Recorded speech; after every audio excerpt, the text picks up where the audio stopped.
बिस्मिल्लाहिर्रहमानिर्रहीम। अस्सलाम वालेकुम। मैं हूँ महरीन सब्तैन। देख रहे हैं आप मेरा यूट्यूब चैनल और फेसबुक पेज। नाज़रीन, आज कब्र कुशाई हुई मुस्तफ़ा की। बहुत ही ऐसे मनाज़िर थे कि मैं समझती हूँ कम से कम वालिदैन जो हैं, अगर वो वहाँ पर हों मौजूद, तो उनके लिए तो ये किसी क़यामत से कम मंज़र ना होगा। यहाँ पर जिस वक़्त कब्र कुशाई हो रही थी तो मुस्तफ़ा के वालिद भी यहाँ पर मौजूद थे।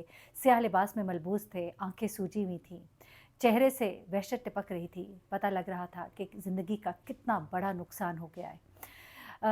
मुस्तफ़ा के वालिद जब उस वक़्त वहाँ पर मौजूद थे, मीडिया के लोगों ने उनसे बात करने की कोशिश की। थोड़ी-सी उन्होंने गुफ्तगू की, लेकिन उसके बाद उन्होंने एक इंटरव्यू भी दिया है और उस इंटरव्यू में उन्होंने कुछ ऐसी बातें की हैं जो मैं आपके साथ शेयर करना चाहती हूँ। मुस्तफ़ा की वालिदा ने भी कुछ ऐसी बातें शेयर की हैं, जब से पहले जो वो मुख्तलिफ़ चैनल्स को इंटरव्यू देती रही हैं, उसमें उन्होंने वो बातें नहीं बताईं। मुस्तफ़ा के आखिरी दिन की कुछ बातें, उनसे, भाई से उसकी क्या बातें हुई थी, क्या कहकर गया था, हुआ क्या था उस दिन, सारा कुछ उन्होंने जो है वो खुल कर बताया। उनकी आवाज़ जो है उसमें जितना दर्द था। और मैं सबसे एक रिक्वेस्ट करूँगी कि प्लीज़ आप इस वक़्त मुस्तफ़ा के बारे में कि वो किस तरह का लड़का था, क्या था, ये बातें छोड़ दीजिए। ये तो वक़्त बताएगा कि क्या था और क्या नहीं था। लेकिन इस वक़्त उसके ऊपर एक बहुत बड़ा ज़ुल्म हुआ है। क्योंकि कहते हैं ना कि जैसी इंसान की कंपनी होती है, वो उससे पहचाना जाता है। गलती से कह लीजिए या जैसे भी, उसकी कंपनी जो थी, वो था ये लड़का अरमगान। और अरमगान जो है, उसकी रिप्यूट जो है, वो तो अब सबको ही पता है। उसका अपना बाप कहता है कि वो नशे का आदी है। यहाँ तक कि उसका बाप कहता है कि उसको ये नशा पहुँचाओ जेल में, वरना उसकी हालत ख़राब हो जाएगी। तो ये एक ऐसा लड़का है, तो इसकी कंपनी में रहने वाला हर शख्स जो है वो शक के दायरे में तो आएगा। और फिर कुछ उसके केसेस जो पुराने लोग उसको रेफ़र कर रहे हैं, इन सब चीज़ों को एक साइड पे रख के ज़रा हम बात करेंगे, क्योंकि ये बात एक घराने की नहीं है, ये बात बहुत से बच्चों की ज़िंदगियों के मुस्तकबिल है।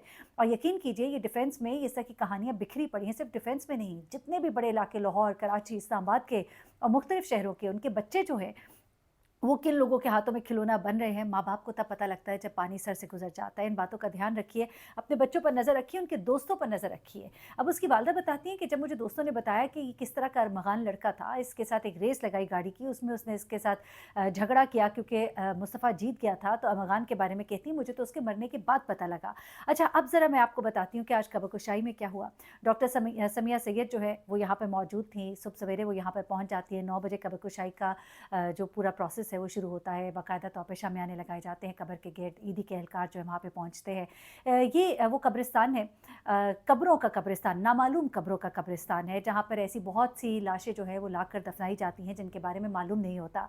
यहाँ अगर कब्रिस्तान में देखें तो जो कब्रें हैं उनके ऊपर कतबे जो लगे हैं, उनमें सिर्फ नंबर लिखा हुआ है, किसी का नाम नहीं लिखा, क्योंकि ये नामालूम अफराद का कब्रिस्तान है जिनके बारे में शनाख्त नहीं है। अब जब मुस्तफ़ा की शनाख्त हो गई है, इसकी बॉडी को निकालने से पहले कहा जा रहा था कि इसकी कंडीशन देखी जाएगी। अब इसको निकालने के बाद ईदी के सर्द खाने में इसको डाल दिया गया है और उसके बाद इसे ताबूत में बाकायदा इनके वालिदैन के हवाले किया जाएगा, ताकि वो उसको अपनी मर्ज़ी की जगह पर दफना सकें। अलबत्ता यहाँ पर अभी 11 के करीब सैंपल्स जो हैं वो बॉडी से ले लिए गए हैं और डॉक्टर साहब का कहना है कि 7 दिन के अंदर इसका जो रिज़ल्ट है वो मिल जाएगा और तब तक ये बॉडी जो है अभी ईदी के सर्द खाने में रखी जाएगी। वो कह रहे हैं कि हमें प्रॉपर सैंपल्स मिलें, क्योंकि सवाल ये किया जा रहा था कि चूँकि बॉडी जो है वो इतनी सोख्ता थी और इस कदर जल चुकी हुई थी कि सैंपल्स पता नहीं ठीक मिलेंगे कि नहीं। तो उनका ये कहना है कि सैंपल्स बहुत हद तक हमें प्रॉपर मिल गए हैं, अब आगे पता लगेगा रिज़ल्ट्स में, और जब अभी लैब में इसे सारा चेक किया जाएगा तो उसके बाद मालूम होगा कि ये सैंपल्स जो है कि कितने एक एक्यूरेट है। लेकिन बहुत सारी चीज़ें जो है वो कह रहे हैं कि लग रहा है, हमें उम्मीद है कि ये सैंपल्स जो हैं ये बहुत कुछ डिटरमिन करने में मदद देंगे, इसके बावजूद कि लाश बहुत ज़्यादा जल चुकी थी। तो जनाब, ये तो होता है वहाँ पर, और वहाँ दिन भर के मनाज़िर जो हैं वो रिपोर्टर्स वहाँ पे कवर करते रहे आज दिन को, किस तरह से लाश को निकाला गया, किस तरह से ताबूत में डाला गया। ज़ाहिर-सी बात है, आगे शामियाने लगे हुए थे और उनको बड़े तरीके से लाश को जो है वहाँ से मुंतकिल किया गया, लेकिन ज़ाहिर-सी बात है मीडिया वहाँ पे मौजूद होता है। बहुत से मनाज़िर उन्होंने दिखाए थे। काले रंग की एक ऐसी गाड़ी जिस पर सरकारी नंबर प्लेट थी गवर्नमेंट ऑफ पाकिस्तान की, उस गाड़ी में इसके वालिद जो है वहाँ पे मौजूद थे और लोग उनसे बहुत से सवाल कर रहे थे, जहाँ पर उन्होंने उस वक़्त तो कुछ नहीं इतना बात की, लेकिन बाद में उन्होंने कहा कि मुस्तफ़ा जो है वो ऐसा लड़का हरगिज़ नहीं था, जो उसके बारे में कहा जा रहा है वो ऐसा लड़का नहीं था। ये बात तो उसकी वालिदा भी कहती हैं कि वो दोस्तों का दोस्त था, आधी रात कोट कर भी अगर किसी की गाड़ी का टायर पंक्चर हो जाता था, वो करने के लिए जाता था, लोगों के काम आता था। और इसके वालिद कहते हैं कि मेरा बेटा ऐसा हरगिज़ नहीं था, किसी भी नेगेटिव एक्टिविटी में नहीं था और वो बिल्कुल भी अरमान का दोस्त नहीं था। फिर वो कहते हैं कि इस केस को मैं आखिरी हद तक लेकर जाऊँगा और हम सुकून से नहीं बैठेंगे। यही बात मुस्तफ़ा की वालिदा ने भी कही कि उनसे जब पूछा गया कि अगर आपको कोई माफ़ीनामा या कोई भी इस तरह की बात, तो उन्होंने कहा हरगिज़ नहीं, बिल्कुल माफ़ी का तो सवाल ही नहीं पैदा होता और हम इस केस को किसी भी तरह से हम माफ़ भी नहीं करेंगे और हम इस केस को आखिर तक पहुँचाएँगे। अच्छा, अब इसके वालिद ने मुस्तफ़ा के कहा कि मैं बिल्कुल अभी प्रोसेस से मुतमईन हूँ, पहले हम मुतमईन नहीं थे, हम बहुत आगे पीछे भाग रहे थे लेकिन कुछ नहीं हो रहा था, लेकिन अब हम प्रोसेस से मुतमईन हैं। फिर उन्होंने ये भी बताया कि हमारी सारी गाड़ियाँ रजिस्टर्ड हैं और जिस गाड़ी में उस दिन मुस्तफ़ा गया था वो गाड़ी भी रजिस्टर है। मुस्तफ़ा को बाकायदा तौर पे उन्होंने कहा कि उसे ट्रैप किया गया है। ये बातें तो मुस्तफ़ा के वालिद ने बताई, हालत उनकी काफ़ी ख़राब लग रही थी, आँखें उनकी बहुत सूजी हुई थी, तकलीफ़ में लग रहे थे, ज़ाहिर-सी बात है बहुत बड़ा उनका नुकसान, अल्लाह ताला उन्हें सब्र दे, उनके बेटे के आगे के मनाज़िल को आसान करे। लेकिन ये ताकि किसी और के साथ ना हो, इस केस को मंतकी अंजाम तक पहुँचना चाहिए, हमारे बच्चों का मुस्तकबिल जो है वो एट स्टेक है। अच्छा, अब एक सीनियर पुलिस ऑफ़िसर हैं, उन्होंने एक बड़ा हैरानकुन इंकशाफ़ किया है। वो बताने से पहले मैं ज़रा आपको अरमगान के बयान के बारे में भी 1-2 चीज़ें और बताती चलूँ, जहाँ उसने मारने का एतराफ़ किया है और उसने एक बात कही है, इसकी डिटाई की इंतहा देखिए। कहता है कि 8 फरवरी को जब पुलिस बंगले में दाखिल हुई, तो मेरे घर में बहुत से कैमराज़ लगे हुए हैं। मैं उन कैमरा से बरवक़्त नोटिस नहीं कर सका। अगर मुझे पता लग जाता, मैं पुलिस को बहुत देर तक रोक सकता था और उनका और ज़्यादा मुकाबला कर सकता था और ज़्यादा गोलियाँ बरसा सकता था। अच्छा, उसके बाद वो तमाम बातें भी उसने ये बताई। अच्छा, उसके अलावा मुस्तफ़ा के अमर खान के बारे में एक और बात सामने आई है। अमर खान के बारे में ये बात सामने आई है कि उसने जो शेरों के बच्चे रखे हुए थे, वो इन शेरों से लड़कों को हिरासा करता था, जिनसे उसकी दुश्मनी होती थी या उसके घर पार्टीज़ में, फंक्शन्स में जो लोग आते थे, जिन पे इसे गुस्सा आता था, उन्हें अपने शेरों के आगे कई दफ़ा डाल देता था, फेंकता था उन्हें, उन्हें डराता था। तो ये सब कुछ जो है ये चीज़ें भी सामने आई हैं। लड़की की निशानदेही, जैसा कि मैंने आपको पहले भी बताया था, क्योंकि मेरे कुछ सोर्सेज़ बता रहे हैं कि लड़की के बारे में, एंजेलिना के बारे में पुलिस को अब इन्फॉर्मेशन तमाम हासिल हो गई है। वो लड़की जो है समझ लीजिए कि एक तरह से प्रोटेक्शन कस्टडी में है पुलिस की और उससे तमाम मालूमात हासिल की जा रही हैं, जबकि एक लड़की जो है जिसका नाम माशा कहा जा रहा है, वो मुल्क से बाहर है और ये 2 लड़कियों का किरदार जो है, समझ लीजिए कि एक तरह से जलती पर तेल का काम करता है कि एक तो कुछ रंजिशें थी अमगान को मुस्तफ़ा से, कुछ जेलसी थी, कुछ अपना आप दिखाना उसको बड़ा मकसूद था, एक नशे में वो रहता था और बाप का उसका ये कहना है कि वो बहुत ज़्यादा पागल हो जाता था नशा करके, उसको कोई होश नहीं रहता था। ये बिल्कुल मुझे ऐसे लग रहा है जैसे ज़ाहिर जाफ़र वाली कहानी जो वो रिपीट की जा रही है। तो उसके माँ-बाप ने भी जब उसको बचाने के लिए सरतोड़ कोशिश की, तो उसमें उन्होंने ये प्ली लेने की कोशिश की कि हमारा बेटा जो है वो ज़हनी तौर पर मफ़लूज है, ठीक नहीं है, बीमार है और अब ये इसका बाप जो है ये भी पूरी वो एक कहानी जो है वो बिल्ड कर रहा है। ये कह रहा है कि मेरा बेटा जो है वो दुरुस्त नहीं है, वो जब नशा करता है तो वो नशे में आपे से बाहर हो जाता है, मैं तो इसको रिहैब में डालना चाहता हूँ।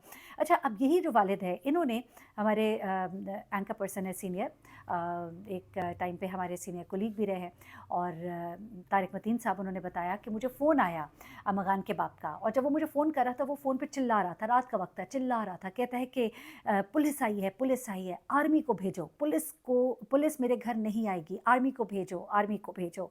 ये कहकर चिल्ला रहा था और ये कह रहा था मैंने ट्रंप को भी ख़त लिख दिया है और ये तमाम बातें जो है वो कर रहा था और यही कह रहा था कि हमारे साथ ज़्यादती हो रही है और मेरे घर पे पुलिस जो है वो छापा मारी है, मेरे घर पर पुलिस जो है इस वक़्त पहुँच गई है।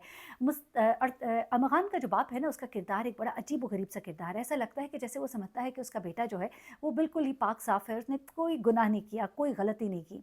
तो बड़ी माज़रत के साथ कि ऐसे बेटे को तो पकड़ कर आपको हवाले करना चाहिए था पुलिस के और ये लड़का जो है इसको आपने खुलेआम छोड़ा हुआ था कि जो लोगों के बच्चों को शेरों के आगे डालता था, लोगों के बच्चों को अपनी गाड़ियों के नीचे रोनता था, असलहा उसने लोगों को डराने और मारने के लिए रखा हुआ था। वो एक ऐसा जंगली जानवर था, जिस तरह शेर को अगर आप इस तरह से खुलेआम छोड़ देंगे ना, तो वो क्या हाल करेगा। इसी तरह से ये एक ऐसा जंगली जानवर था, जिसको कहीं बंद होना चाहिए था। तो अब अपनी सही मुकाम पर है वो। तो मैं ये समझती हूँ। एनीवे, अब इस वक़्त जो है तो मैंने आपको बताया अमगान के वालिद का भी इंटरव्यू मैंने आपको बताया कि वो क्या कह रहे हैं। अब मैं आपको बताती हूँ कि एक सीनियर पुलिस ऑफ़िसर जो है, उन्होंने नाम ना बताने की शर्त पर कुछ बातें जो है वो शेयर की हैं। उन्होंने ये कहा है कि दरअसल आप हैरान होंगे ये बात सुन के, आप बहुत हैरान होंगे ये बात सुनकर कि जिस वक़्त ये एक बहुत बड़ी खबर है जो मैं आपको दे रही हूँ। ये बात आपको अभी तक किसी ने नहीं बताई होगी। ये सीनियर पुलिस ऑफ़िसर वो ये बात कर रहे हैं कि जिस वक़्त हमने अरमगान के घर पर रेड की थी, तो दरअसल हमने वो अरमगान को या पकड़ने के लिए या मुस्तफ़ा के कातिल को पकड़ने के लिए रेड नहीं की थी, बल्कि वो कहते हैं कि हमें दरअसल ये इत्तला मिली थी کہ ایک بہت بڑی کوانٹٹی میں ویڈ جو ہے بھاری مقدار میں اس گھر میں موجود ہے، اور اس کی نشاندہی اور اس کی تلاش میں ہم نے یہاں پر ریڈ کی تھی، اور جب ہم یہاں پہنچے تو پھر ہمیں اس کیس کا بھی، یعنی اس ہائی پروفائل کیس کا سرا بھی ملا،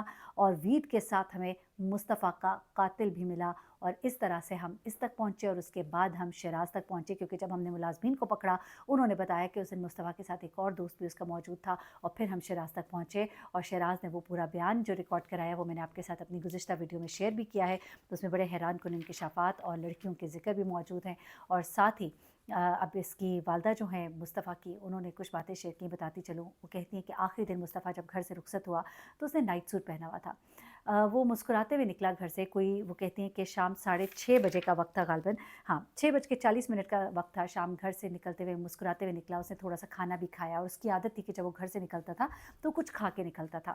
وہ کہتی ہوں مسکراتے ہوئے گھر سے نکلا، اور میری عادت تھی میں آیت الکرسی دل میں پڑھ کے پھونک دیتی تھی اس پر، تو میں نے وہ اس پر پڑھی، وہ پھونکی، اور اس کے بعد وہ گھر سے نکل گیا۔ 7:10 پر اس کی اپنے چھوٹے بھائی سے بات بھی ہوئی تھی، تب تک تو اس کا فون آن تھا۔ 7:30 وہ کہتی ہے جب میں نے اسے فون کیا، کیونکہ وہ نائٹ سوٹ میں تھا اور اس وقت ایک دم سے نکلا تھا، تو میں نے فون کیا کہ کب تک آؤ گے، لیکن اس کا فون نہیں ملا۔ اس کے بعد وہ کہتی ہے میں وقفے سے فون کرتی رہی، لیکن اس کا فون آف تھا۔ 9:30 وہ کہتی ہیں کہ جب فون نہ ملا تو پھر میں پریشان ہوئی، کیونکہ نہ اس کا سم والا فون، نہ واٹس ایپ والا فون، دونوں ہی نہیں مل رہے تھے۔ پھر میں نے اس کے دوستوں کو فون کرنا شروع کیا، تو اس کے ایک دوست نے بتایا کہ اس نے مجھے 7:30 ملنا تھا، لیکن وہ مجھ سے بھی نہیں ملا ہے۔ تو اس کی والدہ کہتی ہیں کہ ہم پریشان ہوئے، پھر اس کے بعد ہم اس کو جگہ جگہ ڈھونڈتے رہے۔ رات 3 بجے وہ کہتی ہیں میں نے جا کے خود پولیس میں کمپلین کی۔ پھر وہ کہتی ہیں کہ صبح تک تو انہوں نے کوئی اس طرح نوٹس نہیں لیا کہ لڑکا ہے کہیں چلا گیا ہوگا، لیکن وہ کہتی ہیں کہ وہ کبھی بھی مجھے بتائے بغیر اس طرح نہیں جاتا تھا، مجھے کم از کم معلوم ہوتا تھا کہ وہ کہاں ہے یا کب جا رہا ہے، کب آ رہا ہے۔ وہ کہتی ہیں کہ یہ جو لڑکا ہے پچھلے 8 ماہ سے ان لوگ کے گروپ میں انٹر ہوا ہے، اور اس کے بعد اس نے ان سب کو اپنی گاڑی سے اور اپنے پیسے سے مروب کرنا شروع کیا تھا، لیکن یہ ان کا دوست جو ہے ہرگز نہیں تھا۔ پھر وہ یہ کہتی ہیں کہ فائنلی میں لگی رہی، کچھ پتہ نہیں لگ رہا تھا، لیکن 24 کو جب رینسم کال آئی اور یہ اتنا ہائی ٹیک جو ٹیکنالوجی استعمال کی گئی تھی، UN نمبر استعمال کیا گیا تھا، پھر ہم نے یہ کیس جو ہے AVC کو ٹرانسفر کیا، اور اس کے بعد جو ہے اس کا کلو ملا، اور اس کے بعد فائنلی ہم آج جہاں تک پہنچے جہاں پر کہ ہم پہنچے ہوئے۔ جناب یہ تھی اب تک کی ڈیٹیلز، مزید جو ڈیٹیلز آئیں گی آپ کے ساتھ شیئر کروں گی۔ اپنا بہت خیال رکھیے گا، دعا میں یاد رکھیے گا۔ کوشش ہے میری کہ اس کیس میں جو بھی لیٹسٹ ڈیولپمنٹ ہے آپ کے ساتھ شیئر کروں مستند ذرائع سے۔ اللہ حافظ۔